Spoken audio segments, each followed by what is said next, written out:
என்னுடைய ஒரு சண்டையை இதை வந்து கான்ட்ரவர்சியாக பேசி இதை விட பேச வேண்டியது சமுதாயத்தில் நிறைய நல்ல விஷயங்கள் இருக்குது. அதை பேசுங்க.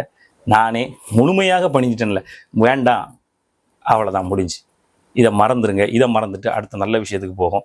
நமது தமிழ்நாடு முதலமைச்சர் விஜய் அவர்கள் சீரியஸாக அதுவுமே நான் வந்து எனக்கே அது ஒரு மாதிரி சங்கடமாக இருக்குது. நாம் என்னமோ நினச்சோம், ஆனால் இன்றைக்கி அவருடைய ஆட்சி முறைகளை பார்க்கும்போது சாரி சார்,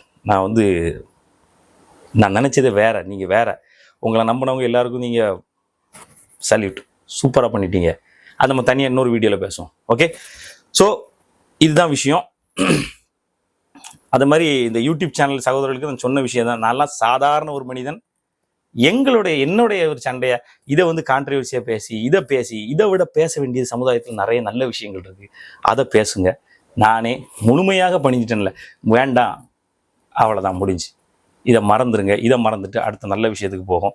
கோவத்தை கண்ட்ரோல் பண்ணி உலகத்தில் உள்ள சக்திகளெல்லாம் பெற்றால் கூட மனதை அடக்கி எந்த இடத்துல எப்படி நடக்கணும் அப்படிங்கிறதெல்லாம் நம்ம கரெக்டாக செயல்படுத்தலைன்னா உனக்கு வந்து இறை அருள் வாய்க்காது. இன்னைக்கு நம்ம சண்டை போட்டவங்க, நம்ம பகைச்சவங்க எல்லாருமே நல்லவங்க தான். ஆனால் அவங்களுக்குள்ள வரக்கூடிய அந்த கோபம், பகைமை, பொறாமை, அதுதான் ஒரு மனிதனை தீயவனா மாற்றுது. ஆனால் எல்லாருக்குள்ளே அந்த நல்லவர்கள் இருக்காங்க. நான் எனக்குள்ள உள்ள நல்லவனை தேடுறேன். நன்றி, வணக்கம்.